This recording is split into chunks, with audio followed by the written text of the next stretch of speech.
I'm going to sit here and once again explain to you how different the world is when you have a mind which isn't warped and affected easily by outside influences.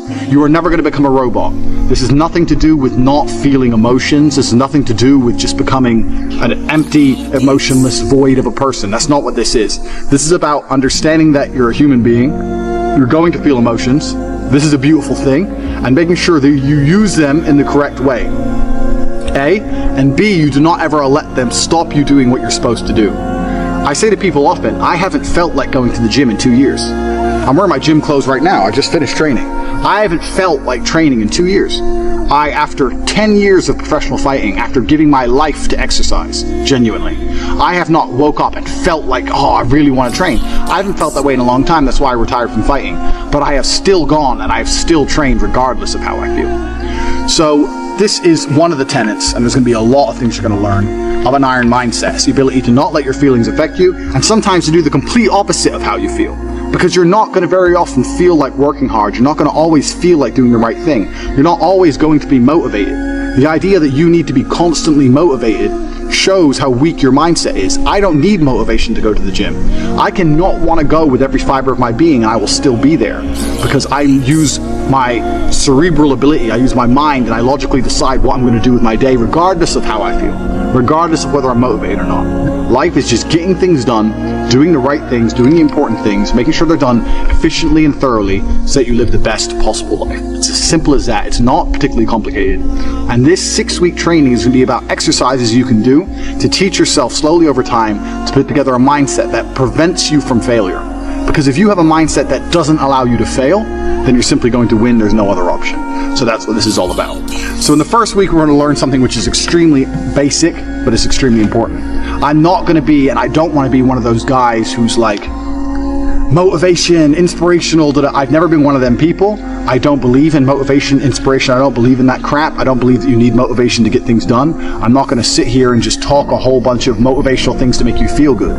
What I'm going to do is I'm going to tell you the things I always did that allowed me to put together the mindset I currently have. So, if you look at any story, literally any story with a hero in it, they all have one thing in common, and that thing is that there's always a villain. You cannot have a hero without a villain. It doesn't matter. You can think of any superhero, any comic book, any book you can think of, any movie, there's always a good guy and there's a bad guy. So for the good guy to exist, there has to be a bad guy. There's no other way for the duality of the universe to continue without this basic tenet.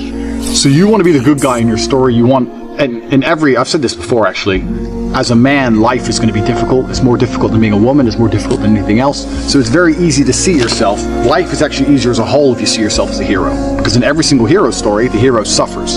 He has a hard time. And if you understand that you're suffering because you're a hero, then the suffering begins to make sense. So you can be sitting here right now going, my woman doesn't respect me, I have no money in the bank, this is difficult, I'm struggling here, I'm struggling there. You can feel sorry for yourself, or you can say, yeah, my woman doesn't respect me, I'm struggling, I can't make money, but you know what, that's because I'm a fucking superhero, and my life's going to be hard, because I'm a man, and as a hero it's going to be difficult. These are the tests and the trials and tribulations I have to go through to become someone. Every single male superhero went through a whole ton of shit before he became superhero. You've seen the Batman movies. His parents died, he was locked up in jail, all these bad things happen, and then they emerge as the hero. And this is done for a reason, because it's the reality of life, especially as a man. So right now, you have to understand that you're the hero in this movie, and if you're struggling for a very important reason. And how you handle these struggles, and how you deal with these struggles, is going to decide the kind of person you're going to be afterwards. You're either going to be a superhero, or you're going to succumb to them and you're going to fail. So be happy that you're struggling, because that's important. That's the first thing. Second thing is, there has to be a villain. Now, most people think their villain is someone else. You see this all the time. The villain's the opposite of the hero. So if you're sitting at home and you haven't got much money and you're broke and you're pissed off and you're depressed, and you look at me and I have 4 supercars and all these girls, I'm traveling the world, I go everywhere I want, you may think I'm your villain. People look at other people and say, oh, that guy has this guy has this, and they become envious and they think that's the villain. That's not true. That's not the case, because every single person has different circumstances. There are things you have that I don't have, and there's things I have that you don't have. So I may have had a genetic gift over you, for example, because I'm a fantastic kickboxer, but you may have been born more wealthy than me. I was born in a very, very poor family. So I had advantages and disadvantages, you had advantages and disadvantages. So comparing yourself to other people is asinine, and it's inane because it's not a level, fair playing ground. There are some people who were born to millionaire parents who are gorgeous, model, good looking, and have six packs without trying. Some people are lucky like that. That's just how it is. So comparing yourself to these people is not going to help you. Your villain is nobody else. Your villain is someone you're going to create. And you're going to create your villain because he's going to motivate you to be the most powerful hero you can possibly be. So you're going to create your villain. And this is the task for the first week. This is a 6-week training course. And over each week, you have a very important task. And the task for this week is to create your villain. To make sure that there was no disadvantages involved, your villain's going to be a clone of you. But what your villain's going to have is he's going to have some things you don't have. And your villain is going to be the person who basically, without requirement for motivation, without being, no matter how he feels that day, no matter how stressed he is from work, regardless of what happens to him, your villain's going to be the guy who always does exactly what he wants to do. So your villain's going to be the guy who goes to the gym regardless of how he feels. Your villain's going to be the guy who approaches every beautiful girl he ever sees and says, "Hey, I really think you're beautiful." Goes over to him and talks to them. Your villain's going to be the guy who asks for a raise at work. Your villain's going to be the guy who does everything he wants, regardless of how he feels, regardless if he's not motivated or not, regardless if he's shy to talk to that girl, or people are watching, or his ankle hurts, he doesn't want to go to the gym, whatever. Or he thinks his boss is going to fire him. Your villain is that dude who does anything he wants to do. So for this week, you have to sit and you have to make a list of all the things. You have to sit there and say, if I did everything I want to do, if I were to be the best version of myself possible, what would I do? Okay, well, I'd go to the gym every day. I'd get up at 6 a.m. and I'd go to the gym every day. You write that down.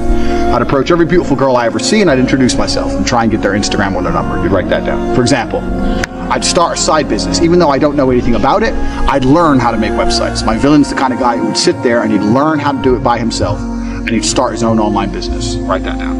My villain's the kind of guy who reads really important books. I say I don't have time, but my enemy, this villain, he reads books. He finds time. He doesn't watch TV ever. He doesn't waste time ever. He doesn't eat junk food. He reads books. Writes it down. And you have to make a list. Now this list at first should be easy for you, but then you're going to get to about 7 or 8 things and you're going to stop. No, this list needs to be 25 to 30 points long, minimum, because this is going to become your enemy for the next 6 weeks of training.